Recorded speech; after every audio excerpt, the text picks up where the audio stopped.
You know, solariums and sunrooms are just great, unless there's too much moisture built up inside, like this fog on the windows.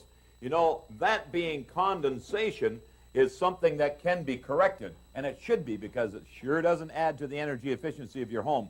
So let's take a look at the solution. And here's the unit that's going to solve our problem. It's called the Humidex system. Now, it's a very simple cabinet manufactured of plastic, and on the inside, there's two computer fans. That way it tells you right off the bat that it's going to be very quiet in operation. Now, it's operated and controlled by a dehumidistat here on the front. I'll get into that further later. Now, the back duct system, as you can see here, has an extension of approximately 5 inches. Now, there is another extension duct that will allow you to extend it out to thicker walls, especially if you're in an apartment building or a townhouse, or it could be even in a basement suite. That way you can get the full thickness of the wall. We won't need that in this application, but it comes as an accessory with the item. On the outside wall, here's your outside wall duct. Now that will sit on the outside wall, directing the air down and out the bottom and away from the home. So let's get at the installation. I'm going to have to cut a hole in the wall, first of all, for the duct system to extend through, and then we'll have to cut the duct to the wall thickness. Now, what I've done here, I've located the unit. As you can see, I've drawn my rectangle here on the wall. That's where the duct is going to be cut through the wall. And what I've done, I've set it off center of the panel. The reason for that, because there's a chair that sits here, and I don't want it to be obstructed by the chair in behind. Also, the instructions state to be at least 20 inches above the floor level, so I've put it at 26 inches, keeping it well up off the floor, and 12 inches down from the bottom to the bottom of the actual duct opening itself. Now I'm ready to drill the hole in order to get the reciprocating saw in there, so I can now put the unit through the wall.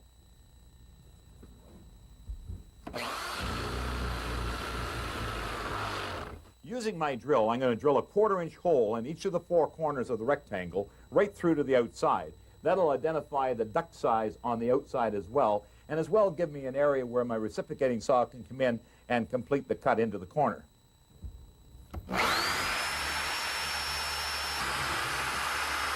Now, using my reciprocating saw, I can shove it through the hole.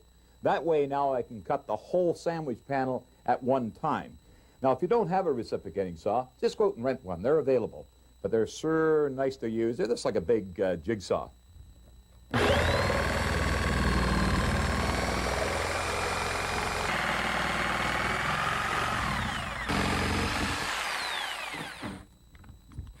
There we have it. I have the hole all cut ready now for the Humidex. Now, you'll notice here that the duct is much longer than what's required for this 2-inch thick wall. Now, I have a scratch awl. I'll put the unit into the hole, go outside, and mark it. That way I'll know exactly where to cut. Using tin snips now, I'll cut the duct to length. Now we're all ready to put it into the opening. First of all, I'm going to run a bead of caulking right around the area where we're going to pass through the cavity in the wall. That's to stop any draft leakage, as well as any little critters like ants to get in from outside. Put that in there. Oh, now we'll put our leveling grommet into place and pound it in.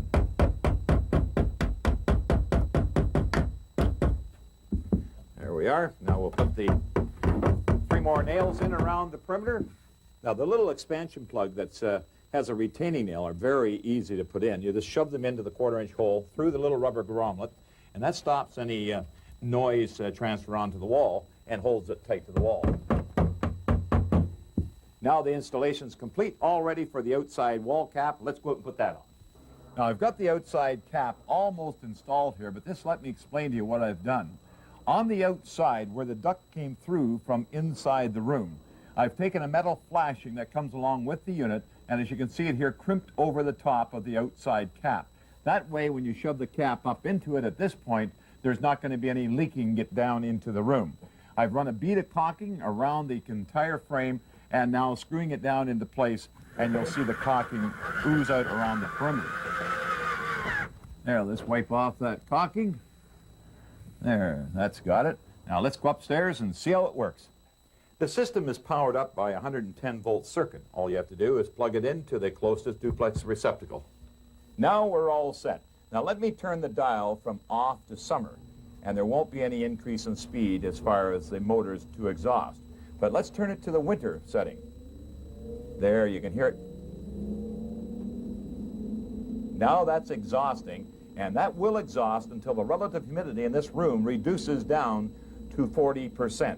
And that's what you want during the winter months. But in the summer months, just leave it at the summer setting. And if there's too much moisture buildup in the morning, or if you have a lot of plants out in the solarium, or you possibly boiling coffee, it'll come on automatically. Vent that moisture out to eliminate the steam on your windows. You know, if you've got a beautiful view like this out to the backyard, you sure don't want it all covered with condensation. So why don't you look into solarium ventilation? It's easy to install.